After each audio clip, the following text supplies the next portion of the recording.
Pernahkah saudara meminta Tuhan menguji dan menyelidiki hati saudara? Hope for Today memberikan jawaban dan harapan pasti dan terbaik hari ini yang terdapat di dalam Mazmur 26 ayat 2 dan 3. Ujilah aku ya Tuhan, dan cobalah aku, selidikilah batinku dan hatiku, sebab mataku tertuju pada kasih setiamu, dan aku hidup dalam kebenaran.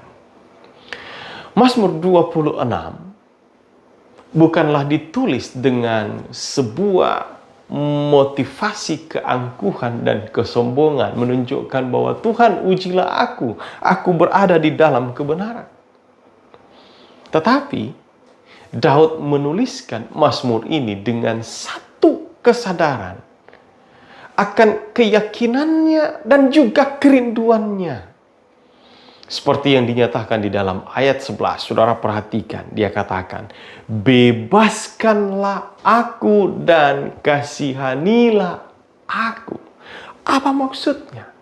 Berarti walaupun dia berseru seperti itu, dia tetap menyadari bahwa dia pribadi yang bukanlah pribadi yang sempurna. Kenyataan ini adalah yang menuntun pemazmur terkesan berani menghadap Tuhan. Dan dukungan ayat terhadap hal ini dicatat di dalam Ibrani pasal 4 ayat 6. Sebab itu, marilah kita dengan penuh keberanian menghampiri takhta kasih karunia, supaya kita menerima rahmat, menemukan kasih karunia untuk mendapat pertolongan kita pada waktunya.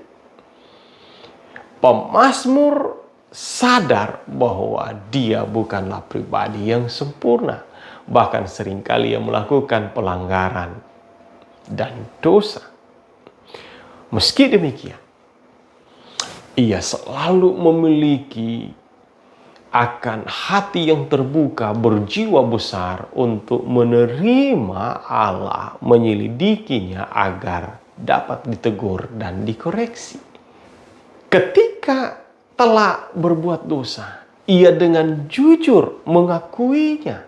Dengan hati hancur ia datang pada Tuhan, meminta pengampunan dari Tuhan dan kerinduan hati untuk segera bertobat.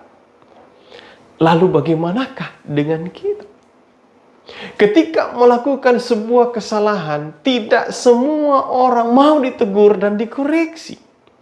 Kita cenderung membenarkan diri sendiri atau menganggap diri kita paling benar. Namun Yesus menasihati kita.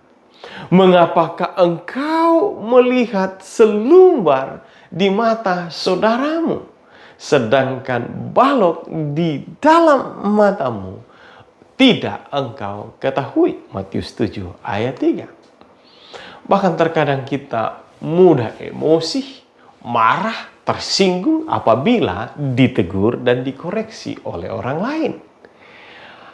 Apalagi jika kita memiliki kedudukan, status, kedudukan yang tinggi, bahkan mungkin kita adalah orang yang berada, kaya.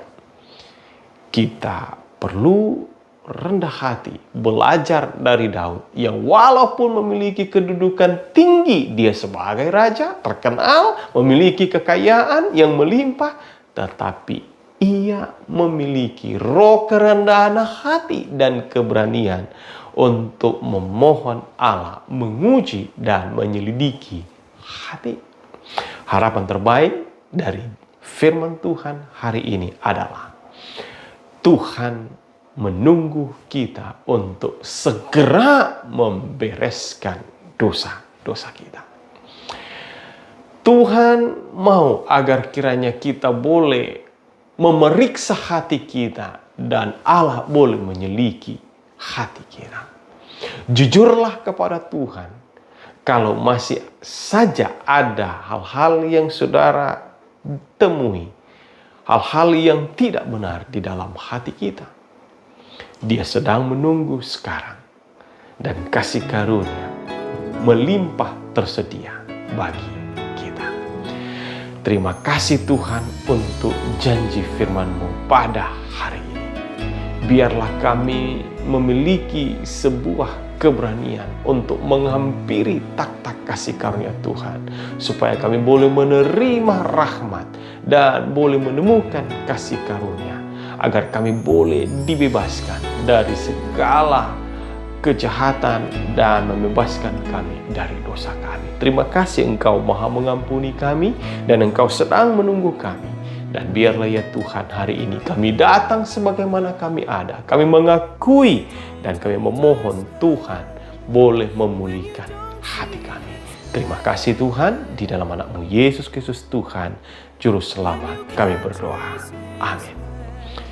Kiranya janji firman Tuhan dan harapan ini akan boleh menjadi berkat bagi saudara sekalian.